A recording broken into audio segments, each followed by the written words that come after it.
Hey folks, Brad Henderson here, Mayor with the town of St. Andrews. Hope you're all doing well. We did have a town council meeting last night, so I did want to provide you with a brief summary again, so that way you don't have to watch the full length video and meeting, so that way you know exactly what's going on in your community. So again, the meeting was Wednesday, September 8th at the Charlotte County Courthouse here in beautiful St. Andrews by the Sea.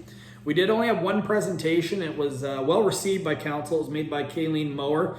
She was doing it on behalf of the town's Environmental Advisory Committee. We're getting close to budget time in the town of St. Andrews, and they took, I guess you could say, a leadership role and got out in front of us, made a presentation, and gave us our ask, very reasonable, $7,500. It'll be debated when we do the budget time, but let's just say that the presentation was looked very favorably. A majority of that money was in regards to establishing a compost program in the town of St. Andrews. There was some regular maintenance that we did, like the approval of minutes that we've had over the last month. The staff, CAO Chris Spear did the annual monthly staff report rather. And then as well, we did a quick look at a financial scan of our financials, but we're going to be diving into that deeper, as I mentioned, during budget time. The bulk of where I like to spend these videos is actually talking about the motions. The first one under finance and administration, it would be to grant a leave of absence for Councillor Kurt Gumashel from July 14th to October 22nd. For those of you that watched the actual meetings, you'll see the last couple he's been attending virtually, but when you're outside of the community for more than 2 months, the Local Governance Act makes council have to have a formal motion to approve the leave, and that was unanimously passed last night. We've had a number of groups that have been using our recreation facilities like the arena to hold meetings during COVID. Basically, the ballrooms got more spacing, the space in the dining room, all that area to get more distancing. But we wanted to make sure that every user group was getting treated fairly. So staff presented a policy to council, and we approved it last night, again, to make sure that all user groups, not-for-profits, charities, or even paying customers are all treated equally under the same policy. September 30th is National Truth and Reconciliation Day. It is, I guess you could say, deemed a federal holiday.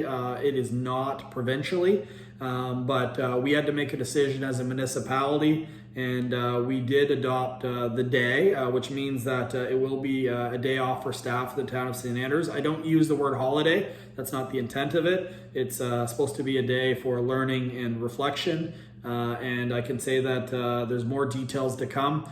But Deputy Mayor Akaji has been leading an initiative. It'll be at the Tracy Dean platform.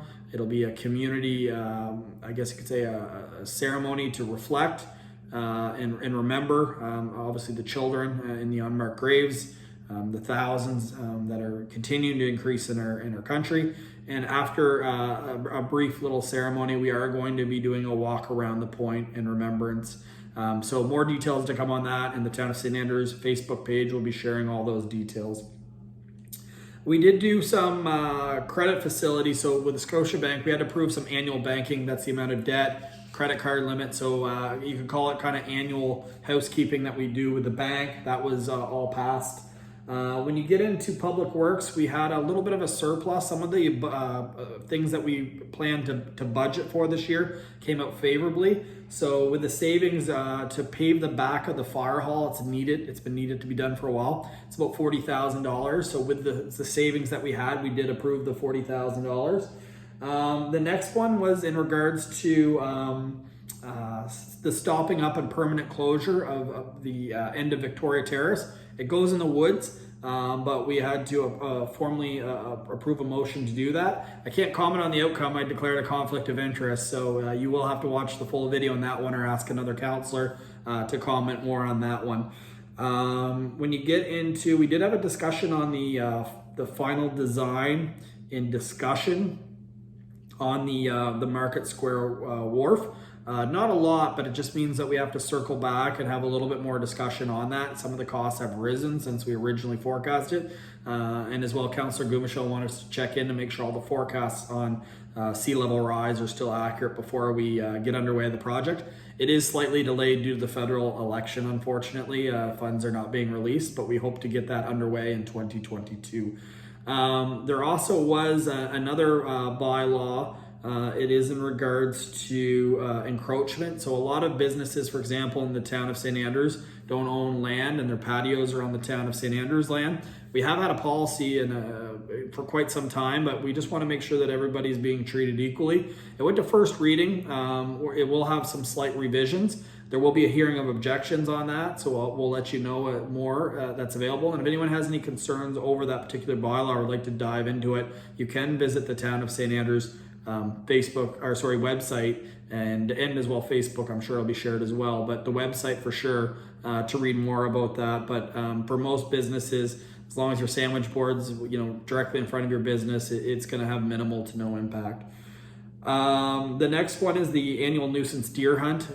No change there. It's happened for the previous council and the council before that, but you do need to have an annual request into the province to approve the annual nuisance deer hunt. So that was approved.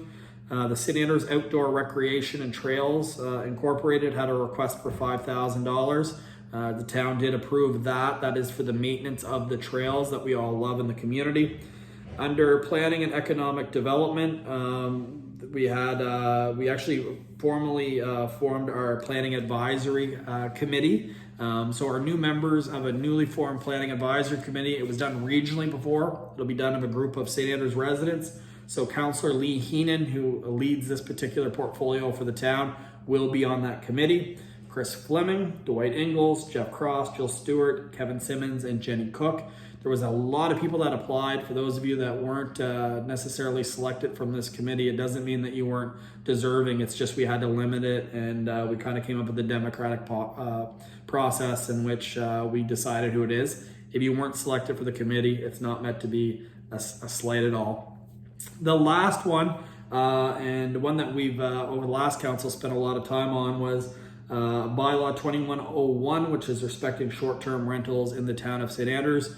The town was looking to implement a short-term rental bylaw. It got tabled at the last council.